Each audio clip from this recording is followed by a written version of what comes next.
avec beaucoup d'excitation et de joie, ouais, parce qu'on retrouve les amis avec qui on partage les scènes souvent, voilà, que ce soit en France et puis parce que le public aussi, on a l'impression, enfin, ce sont des habitués, les personnes qui regardent Musiques en Fête sont des gens qui le suivent depuis maintenant 3 éditions. Et donc c'est une grande famille. Vous allez à la rencontre d'un nouveau public grâce à ça? On espère. En tout cas, oui, on espère conquérir un nouveau public à chaque fois. Quelqu'un qui allumera sa télé, qui passera là et puis j'ai envie d'écouter. Ouais. Oui, non, c'est sûr, pour des jeunes chanteurs, ça donne une certaine légitimité. Oui. Enfin, une certaine. Pas légitimité, une certaine.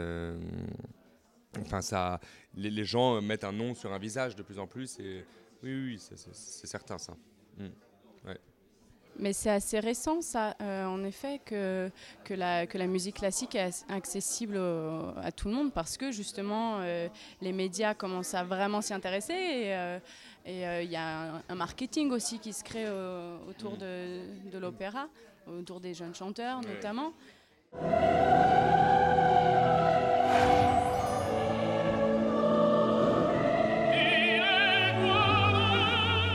Je pense que quand il y a un savant mélange comme ça de musique classique, de musique populaire, ça attire toujours énormément le grand public. Notamment Luciano Pavarotti a été un des premiers à le faire en faisant ces grands concerts en extérieur qui a attiré une foule immense et je trouve ça vraiment, vraiment important pour nous de démocratiser un maximum l'opéra. Vraiment.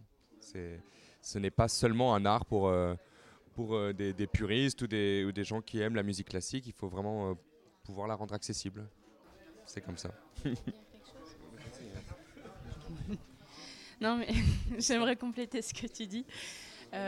Oui, parce que je pense aussi que beaucoup de monde, justement, parce qu'on a cru pendant longtemps que c'était un art élitiste, se sentent très éloignés de ça, donc, dans le sens où ils pensent qu'eux-mêmes n'ont pas accès, n'ont pas les moyens de comprendre la musique classique.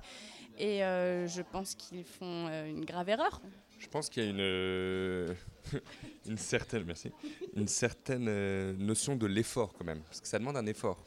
C'est peut-être pas aussi immédiat qu'écouter Stromae ou c'est pas, mais quand on fait cet effort, quand on il y a un chemin à faire, mais après, parfois au début ça peut être un peu difficile. Moi, même quand j'allais écouter des Mozart et tout, au début je trouvais ça long, etc. Et maintenant, pour moi, c'est une splendeur vraiment indescriptible. Donc ça demande un effort quand même. Mais il faut le faire, ça vaut le coup.